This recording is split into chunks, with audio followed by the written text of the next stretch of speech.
All right, hello everyone. Welcome to session C202. My name is Mark Peters from IBV Consulting. We are an end-to-end professional services provider covering strategy through to implementation across media, cable, and wireless. So digital has brought for us wonderful opportunities for new content providers, particularly niche sports, local events, alternative point of views.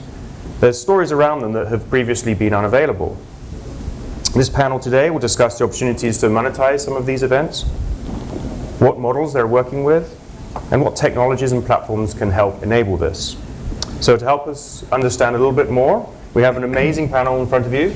They are much nicer than they look, I can assure you. And from the nearest is Holden Comeau, President, COO, and co-founder of SilverLine Athletics. We have Tony Wang, co-founder of Agora. Scott Rutherford, the CEO of Useful Media, and George Meek, CEO of InPlayer. So if you could welcome them, and I'll ask them to give a 30-second introduction themselves, starting with you, Holden.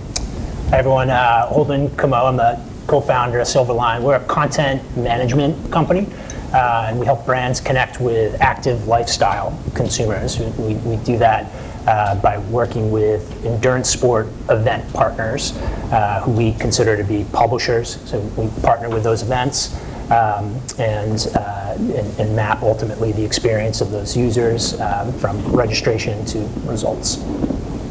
Hey, my name is Tony Wang, a co-founder of Agora. We bring multi-host bi-directional interactive streaming into the mobile device. Majority of our customers is mobile. We have, basically powering multiple use case, back and forth, multi-hosts, bi-directional, and globally. Yeah. Thank you. Scott Rutherford. We are a company that's looking at really trying to move, basically the ability to build a fully digital television linear station and live, really. What happens when you move the intelligence in the manifests and the meta layer that is on IP video up and actually start to take control of it around the CDN layer as opposed to just throwing everything over the fence and hoping, which then opens up the doors to a considerable number of new business models and engagement models that people can use. Thank you. Hi, my name is George Meek. I'm the CEO of InPlayer. At InPlayer, what we do is we help all sorts of different organizations monetize their video content with basically a simple point is putting a paywall in front. So being able to manage pay-per-view subscriptions, etc., for absolutely any digital asset, video being our main focus, but we work with all assets. Very nice, thank you. And for this panel, I'd like to propose a flow where we're going to talk a little bit about the opportunities and use cases, some of the technology hurdles, and finally audience and monetization opportunities. So Holden, perhaps starting with you, can you tell us a little bit about the events and the stories you're involved with, and what are the use cases that you're seeing which are really successful now, and how is that different from previous years? Sure. What we have found, and really why we started the business 5 years ago, both my partner and I had previously in previous lives been endurance sports athletes. We understood that the level of engagement that a participant has with the event that they've chosen to register for and complete is really through the roof. That's a time period that can be between 2 and 10 months really on average, depending on what the event is. But if a person who registers to run a marathon is really living and breathing that marathon on a daily basis for potentially 10 months out of the year. Our industry is sponsor driven, so the events are ultimately making their monies by selling sponsorships. We saw that the level of activation around a traditional grassroots event sponsorship was very limited to a small window. So we are expanding that activation window that a brand can harness value out of the engagement that's sort of built in to an event. How we do that, we sell media campaigns. Ultimately, it's anchored in video and distributed by way of these event networks that we've put in place. Ultimately, what that's created, it's less about what types of stories are being told. It's more of a programming conversation that we're having. When we look at what happens when we look at the athlete experience from the point of registration to the point of the actual event day, that period has different moments that are attached to it on that life cycle. There's a time to inspire, a time to educate those consumers, and we look for user behaviors and build a psychographic profile that can be mapped to a programming schedule that each individual event will take that schedule and add in different various types of unique content that are built around these moments, really. So I think that's what we're looking at now, is understanding that the event on a specific day has really a much longer tail of engagement that we can harness and look at, anchored on that one experience. Interesting. Thank you very much. Tony, of course, live video is critical for you. Can you tell us a little bit about some of the use cases that you're seeing and what's been successful? Most of our use case coming from the how you really bring engagement, right? When you have live streaming from decades ago, one too many, 10, 20 second CDN delay, and then the monetization was largely bound to that kind of format. When we seeing in the mobile space coming, the engagement became multi-host. You have multiple hosts coming from multiple cell phones, usually as ingestion device, could it be a professional device as well, and the audience can talk back. That's one of the largest differentiation we have. Any audience can become a host at any given time, right? So you basically have a very large session like this room. Everybody can come talk to me or sitting on this table, and we have among the hosts communication between each other. That kind of engagement, or what we're seeing, totally changes monetization. You basically has, from what we see in our custom use case, 10-fold more income, like one digital more income, basically coming from those engagement and not from traditional sponsorships. I'll concur with what you just said. Sponsorship is actually getting harder and less. It's actually more from the audience themselves. The participation from the audience, the emotional involvement audience from either a loyalty, a fan brand engagement, or a live e-commerce sale, or some of the concert event, sports event in particular. People get so hot about that. Those kind of engagement with this new multi-host, bi-directional live broadcasting that enable, that's what we see as the largest use case. Very interesting. Yeah. And Scott, so I know that you're very bullish, of course, on linear and live, and the ability to construct pretty much a live channel on demand. Tell us a little bit about some of the use cases that you're working with and what you're seeing. So I mean, in general, working with on the mobile side especially, obviously following on from the types of things we were just talking about, the one-to-many broadcast, back and forth, and then what's interesting for us is then the instant translation of that into the HLS or dash formats, so it can actually manipulate the manifest and do things with it. Live is particularly interesting because it's just so incredibly challenging, really, because it's live, basically, and its concurrency is very, very difficult. I mean, that's, from our perspective, it's possibly one of the most interesting things to try and solve is what would the world look like if we were genuinely streaming a huge live sports event like the Super Bowl live globally over IP and trying to put personalized advertising into it. Like, that becomes a serious technical issue. Actually, it's probably not even viable over the current bandwidth in the world, is it? But scale certainly seems to be critical, and definitely. So then, on top of that, the interesting thing is really with a lot of the short-form engagement or short-form videos that people make and they're talking to each other, how can you then turn some of that into a more prolonged engagement? How can you keep people in the system? What happens when you get to the end of that, either moving from a live and then being able to stitch in following content, bumpers, post rolls, whatever that might be, to keep people engaged. And generally what you see is, as you'd expect, the less buffering, the less bumpy, the more seamless, the more people stay, and then the content is obviously incredibly important. I mean, if it's just not relevant, then people are going to bounce. The interesting thing then is, if you can get it right, having all this short form content, every single one of those, once archived or even live, is really a funnel into a potential linear experience. And so long as you keep the people there, you can keep stitching in personalized content, figuring out what they would want, and figuring out how to create basically individualized channels, really. And then once you've got somebody there, just don't do anything to make them leave. Yeah, makes sense. George, can you tell us a little bit about what you're seeing, and particularly what's changed and what are the problems that you're solving? Yeah, I think there's quite a lot has changed really on the last couple of years. We're really seeing quite an avalanche of content coming on now, online now.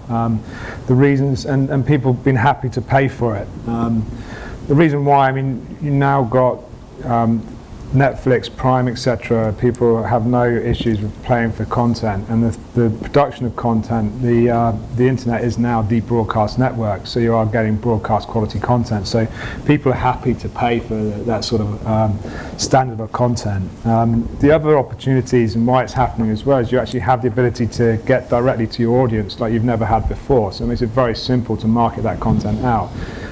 Thanks to our good friends of Facebook, etc.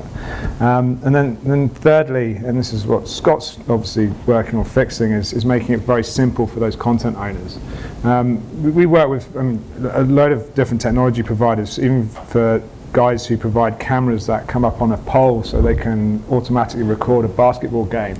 And then take that online, monetize it either financially or with a data wall to build up subscribers and then throwing advertising around it. But I think the main thing is, and what's going to happen moving forward is, one, it's going to be simpler to get content online.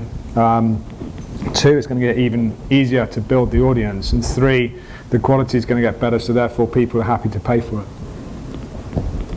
That makes a lot of sense, and in fact, it seems this trend, the easier to get content online it is, the more opportunity it opens up, but also then the realization that actually this is quite a difficult world, this is a difficult business. So how do we push through that from those original ideas into an actual viable business? So can you tell us, Holden, a little bit about sort of how first-party viewer data can really be leveraged by publishers effectively? What is it about the data that we can really use to push the boundaries here? Sure. When I think about data and viewership data, really from the perspective of where's the value of data from as a marketer. So building a first-party database of actionable data and intelligence that any brand might want to leverage to promote or market their own products and services. I think video is a unique mechanism or vehicle to help break down fragmentation ultimately across multiple channels. And that's one of the biggest challenges that I think marketers face when it comes to thinking about their first-party data, is how to activate on that data across a really siloed market. Video distributed through multiple channels ultimately is going to be connected to downstream assets, a campaign that might also be associated with banner advertisement or an email that's delivered. We look at all of that in a first-party database, and ultimately it allows us to create an attribution model to see the value really in distributing video content across multiple different channels. I think that is ultimately the value. That's sort of a tactical value in helping to build and understand first-party data. I think from how to activate on that data, I think it does what video has always been able to do really well, is give insight into the psychographic profile of the viewer. We layer that ability to create rich engagement and understand someone's interest. We layer that on top of a mechanism that breaks down fragmentation across multiple silos, and it really creates, you're left with a first-party database that's actionable in a really powerful way. And do you have any sort of anecdotes that you can share about what you've seen in the data that perhaps surprised you a little bit? I think we look for moments really, and SilverLine doesn't create video content. We're more in the business of helping our publishing partners understand their customers and engagement. There's a number of different moments that we've discovered that we didn't really realize. There's one in particular. that I thought was kind of interesting. It was just a story that was unexpected. One of our partners is the Marine Corps Marathon, which is one of the largest participatory events in the U.S. There's about 40,000 runners that run it, and we discovered that very early in the morning, literally 4 o'clock in the morning, all these people were hyperly engaged across the marathon's networks, and we realized that it was just a case of nerves. Literally like 20,000 people up in the morning at like 4 a.m. Looking on the website, FAQ information, watching different videos, and they were just up early and getting ready for the race. It was a couple hours later, so we captured that and monetized it. The following year, the Marine Corps Marathon made a quick video. It was brought to you by one of their sponsors. It was extra impressions, and it was basically a really defined moment. They had a drill sergeant talking into the camera, saying, like, what are you doing up early in the morning? You should be resting, getting ready for the race, that sort of thing. And distributed out just on their Facebook channel at 4 in the morning. The race starts at 8. By the time the race started, there was more viewership over that video than the actual participants in the race. And relative to this event, it quickly went viral. What was unique about it is that right at the beginning of that race, they then took it down. It was gone. They deleted the post, or they hid the post on Facebook. They've subsequently released the video. It's on their archive. But that was a really unique moment that was revealed through some analytic information and data, and then ultimately connected back to a monetization opportunity. And it's so interesting. It feels like with digital, we don't really know. The models, they don't follow the standard rules, and there's all these sort of hidden surprises that we've yet to discover, and that we're digging into these areas, which are very interesting. Thinking about technology for a minute, Scott, you talked about the importance of engagement and keeping the viewer engaged. And can you tell us a little bit about sort of what it is particularly about digital that gives you a new set of tools and tricks to enable to do that? I think obviously by the very nature of it being digital and it being effectively on the fly, be that client side or server side, however you're taking care of putting your content together, you can be pretty 15, 20, 30 seconds away from making a decision for anybody that's watching anything on what's going to come next. Right? That's quite a lot of power compared to traditional cable or anything else. In terms of other business models that it opens the door to, obviously there's the interactivity.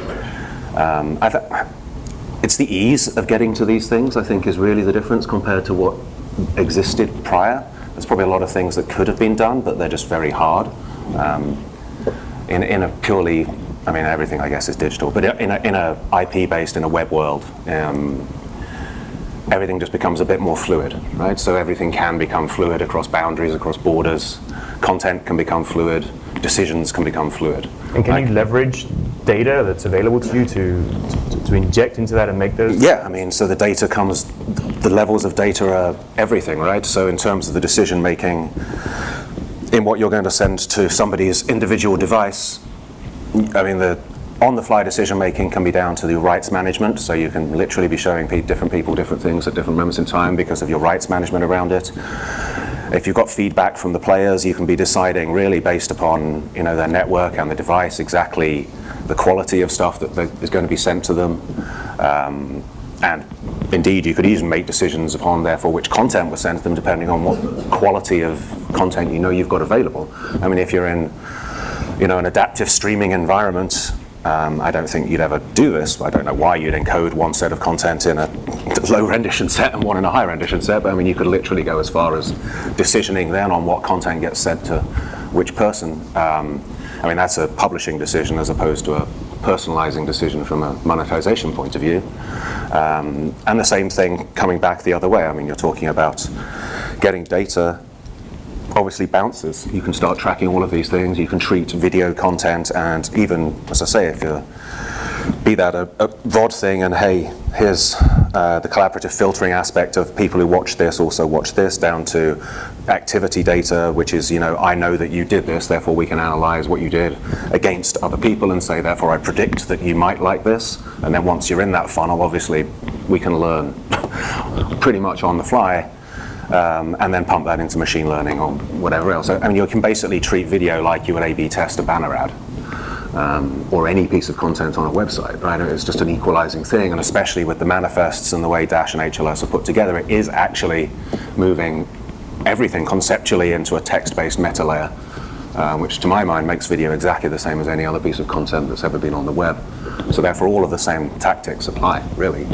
You can have that ability to be, maybe not quite as organic as the, Google's A/B test engine, which changes 200 things on a web page every second until it, but far, far closer than we have been in the past. So. I think that was a great point. Treating what you said really resonated. Treating video as a banner ad, that's absolutely how we think about it. The level of targeting and granular control that you can have over a video and your distribution of that video and what you can do next, you basically retarget off of a view in real time. I think is the fluidity that's now available to do that is just very important from a monetization standpoint. And compared to a banner ad unit, I'd much rather look at the engagement someone has with one of my videos than I would with a banner ad, that we put on my page. It's an exciting time from that perspective. And of course, you have the ability for that click and that initial view to be a funnel to anyone, right? Any piece of content can be effectively a trigger into a linear experience of some description that continues above and beyond whatever the actual engagement content was. That makes a lot of sense.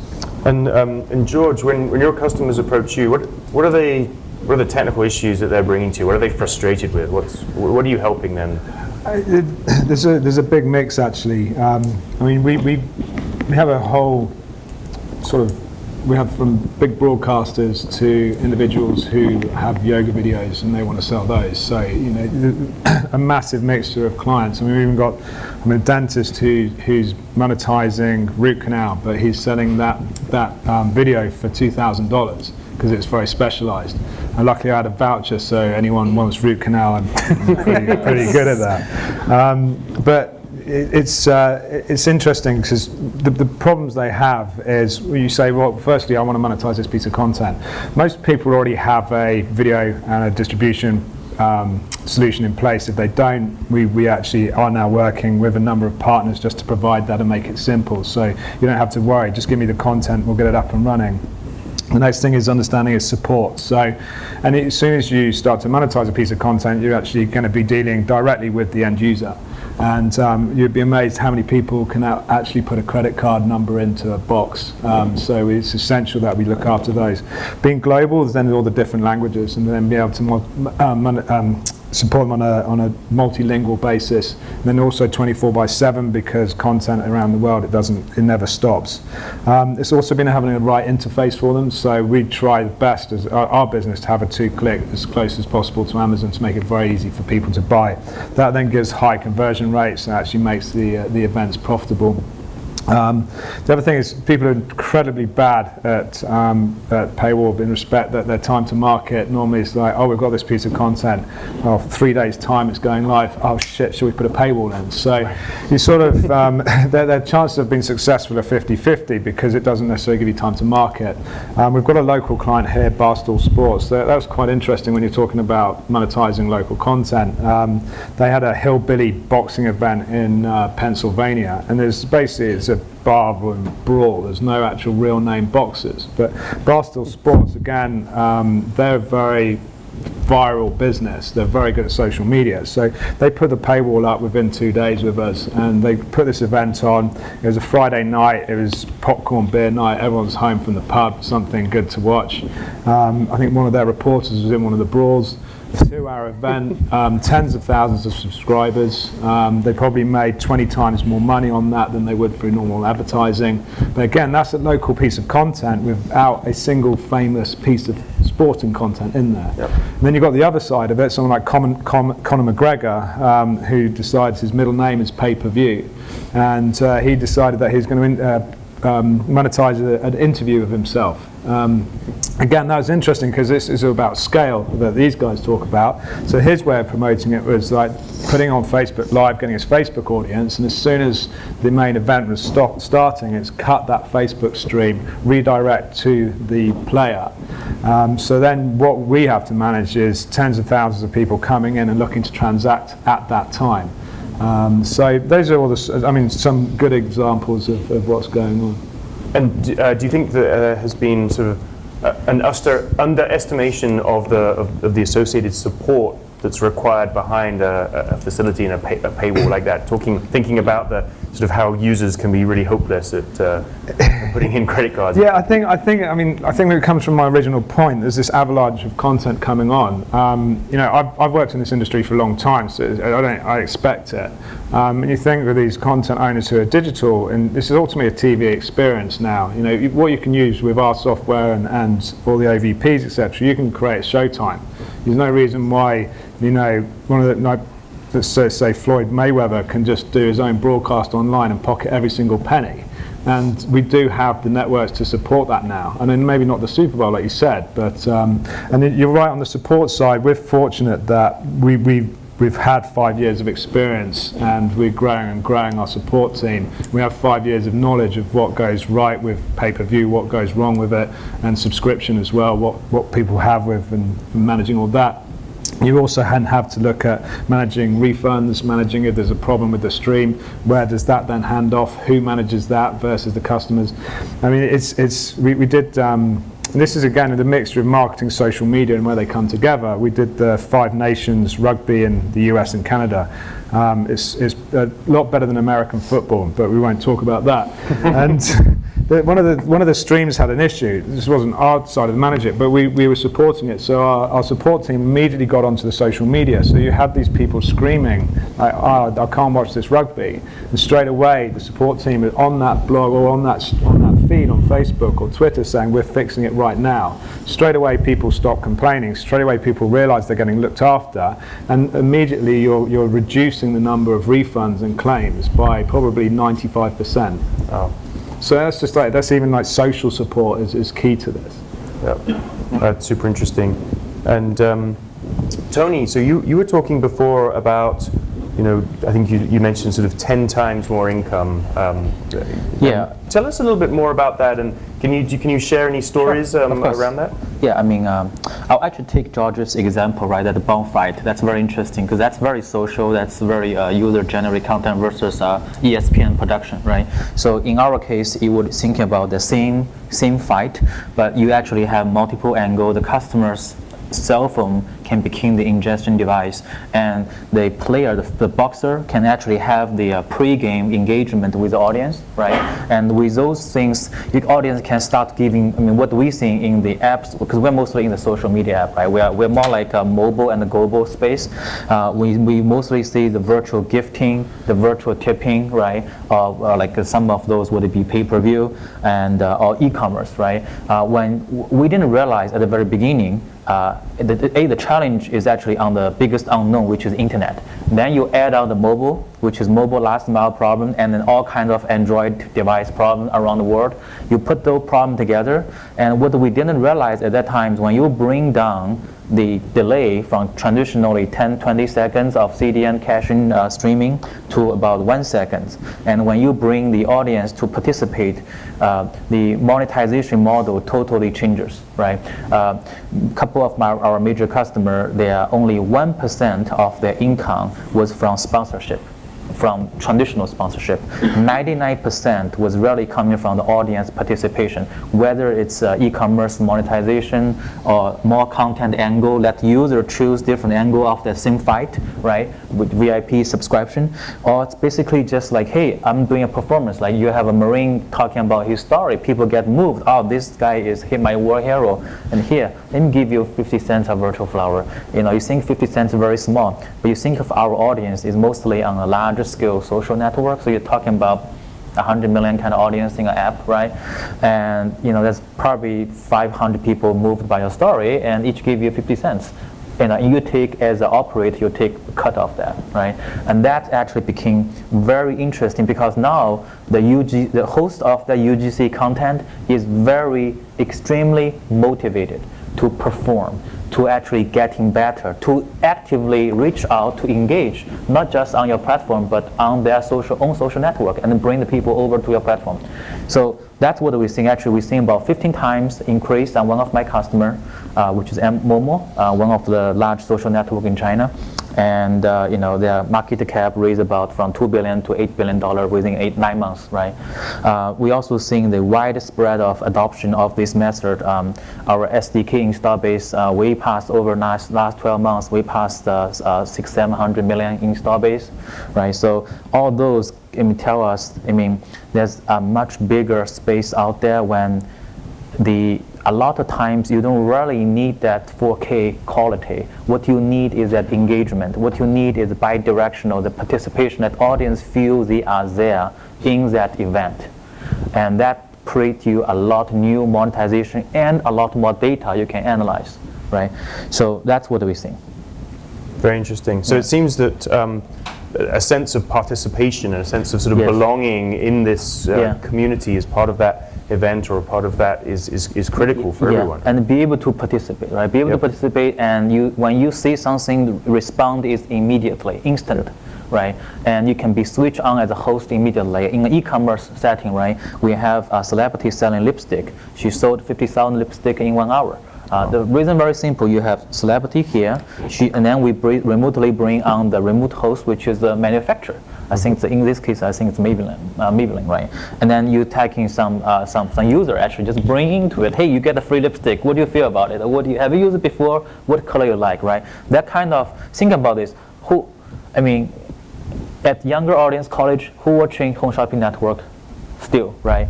It's a very big business, but this is the device.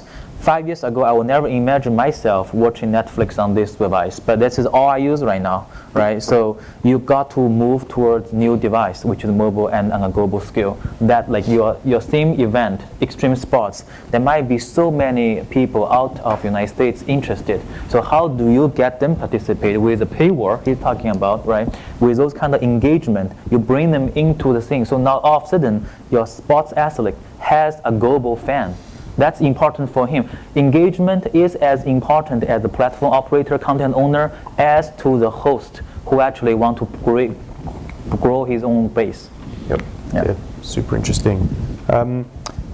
George, what's your prediction? So you've talked a little bit about what you've seen and the changes you've seen in the past, and what do you think is going to happen, and particularly around some of the social media providers? How's that going to pan out in the next few years?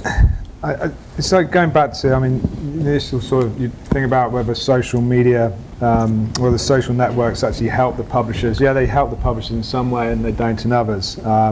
Some way in respect that they give them a platform, other way in the fact that they are more interested in stealing their revenue than giving the revenue to the publishers. I won't say stealing, but that's how they're making their money today. So there's that awkward place. The divorce is never going to happen there. What social does is it gives that publisher or content owner or rights or celebrity or person the ability again to attract an audience that they've never been able to do before, very, very cost effectively. Building up a fan base, being able to interact with that fan base, and then if you have video content, and like I said before, again, being able to create quality content, and the fact that people are now happy to give a transaction for that content, whether it be a financial transaction or whether it be a data transaction, you can own your audience. So it's going to make it very, very tough for the networks. At the moment they own the money. They're able to do these big contracts with the content owners, but you'll soon find that that's going to flip, because right away I have 1 million fans, I have 10 million fans, I have 20 million fans. Why don't I just go direct to them, and rather than, I guess the simple, I do this as a very, very poor comparison. Let's take Manchester United. They've got 100 million Facebook fans. So tomorrow they say, no, I'm going to do my own TV deal. I'm going to charge £10. You can watch everything. That's £1 billion. I know it doesn't quite work like that, but it's the most simple analogy I can give. So that's where social really helps these guys, and suddenly you're direct, you can own that money directly yourself. So you're going to see a massive convergence of ownership versus the networks, and there's a huge battle that's about to take place over 5-10 years. Interesting. Yep. And Holden, more intelligence, more learnings. What do you see? Yeah, I think on top of that, I think the walls are going to continue to come down, so to speak, around the walled garden of social media platforms. I think that needs to happen. I can't be forced to treat what's happening on Facebook in a way that's different than what's happening across Google's network. And my customers and viewers are interacting on both of those networks, and it needs to be easier to communicate with those people and attribute the value that each platform is bringing. So I see that happening. It's already there. It's possible to make that attribution. I think it'll become increasingly easy. And right now we can find and identify users across multiple channels.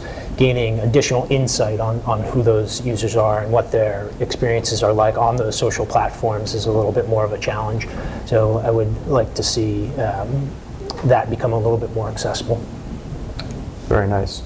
All right, so no excuses now for the audience not to make money. The tips are out. You have the information you need. We have a couple of minutes left for any questions for the panel. Yep. Yeah. Quick question on monetization, right? How do you value, and this is for anyone of you guys, how do you value your content? How do you engage the sponsor for a live event, per se? How do you engage the sponsor to say, okay, look, this piece of content can get you this amount of exposure? Do you share your analytics with them? Do you share your insights with them? What remains private? What remains collaborative? In order to get the best, maximize your monetization from the sponsor. It's early days for us. We actually launched a new platform at the end of last year, so we're still building up on data, and that's exactly the data we are going to share with our clients. So it is across the section, so we can look at the type of content, the audience, the geography, the cost, the distribution. So all of those aspects is then feeding back. So we've got a goal, and I think we're going to be probably 18 months off it, but an automated marketing platform. So you can plug in the type of content it is. You can plug in your Facebook, your Twitter IDs, then you're automatically promoting into each of those. And at the same time, before your event or whatever, you can then data analyze based on similar profile that our other clients have had. So, our goal is to give that as part of the service. But the data is absolutely key, and it's going to make it easier for people to then suddenly realize, hold on a minute, well, I can actually get more sponsors in for the event because I'm going to have this audience, and you can sell that out. You're going to get the pay-per-view revenues or the subscription revenues as well, plus the sponsorship. And you can also pre-plan how much you actually want to invest in marketing. So say I'm going to spend $20,000 on marketing this event, I'm more or less guaranteed I'm going to get a $200,000 response. So that's the vision. Maybe next week we'll have that for you. And you share that with sponsors, all those things. Yeah, exactly. Okay. Yeah, okay. It's hugely valuable. It's like you look at someone like Akamai who've been in the industry for years, and they share their insights, and it's key, and it helps drive more business for them because they're proving what's happening in the industry, and it's making more alarm bells go off. It's like, oh Christ, I've got this content, I should do something with it, and this is how I should do it. So yeah, absolutely. Tony, do you share? What data do you share? Our usage is a little bit different. Usually, probably more towards what you're talking about, the user behavior data. That's what we see, like what time they are most busy, right? What kind of content they are mostly engaged, right? What kind of format of monetization is virtual gifting, it's tipping, or it's a paywall, or it's just getting some bigger sponsorship that is makes more money. Those are kind of data I think absolutely useful, especially when my customer, multiple public traded in NASDAQ, published their reports last year, and I see influx of leads come in like, hey, hey, I need to do that same thing. So I think that's absolutely helpful, especially it's talking from a third-party voice. Yep, that makes a lot of sense. Sir? Yeah, you put some really good examples of like big shiny objects like McGregor and what have you, but like for a local content originator, so how you mentioned earlier, this is from Mr. Meek, that you can help build audiences. So how do you do that, and then what kind of, I guess, revenue model do you have? Do you sell impression-based to sponsors, and is there also like a user-generated revenue that you can have? Yeah, I mean, we're slightly different positions. So we help in guidance in respect to marketing. So you take a local piece of content. I think where we can help is take that little local piece of content and make it relevant on a more national or global basis. Okay, the local piece of content has interest from people that have been there. In respect to how we work with content, is we literally put a transaction layer in front. We don't work with sponsors. We don't. I mean, on the social side, it's basically tapping into that audience, but at the same time, what you're doing is you're driving them to that player then and there. And whether you asking them for their username and email address so you can start to build a subscription database and therefore then market towards that, or you actually see there is value in that piece of content that you know there's going to be a lot of people, even just like, I don't know, 1,000 people who are happy to pay $10 to watch it, suddenly you're getting an investment back on that piece of content. Interesting.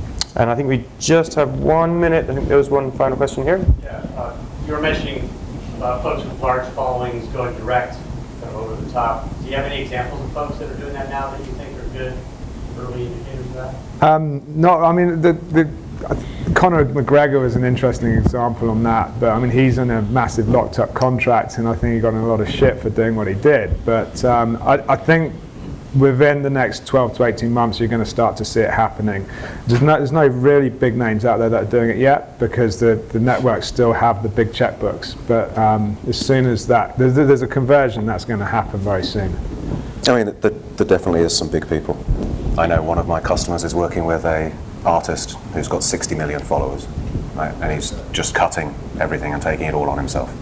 Is that live now, or is that in live? No, it's going, and obviously I can't say who it is, but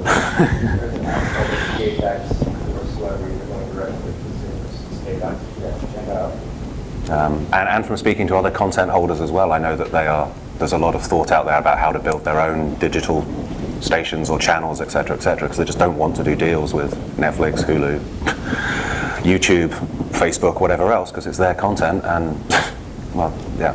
I think they need to maintain that brand engagement, which is very important. And one of the biggest complaints we see is once your content gets into Facebook, people don't remember who you are. It's Facebook content, their monetization, their audience targeting, retargeting, and everything theirs. Yep. And as I think Manchester United actually has the app.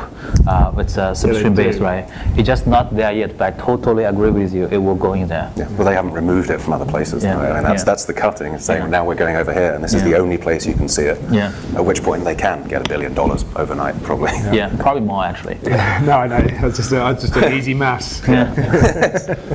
Very cool. All right. Well, just a round of applause for the panel, please, and we're wrap. Thank you.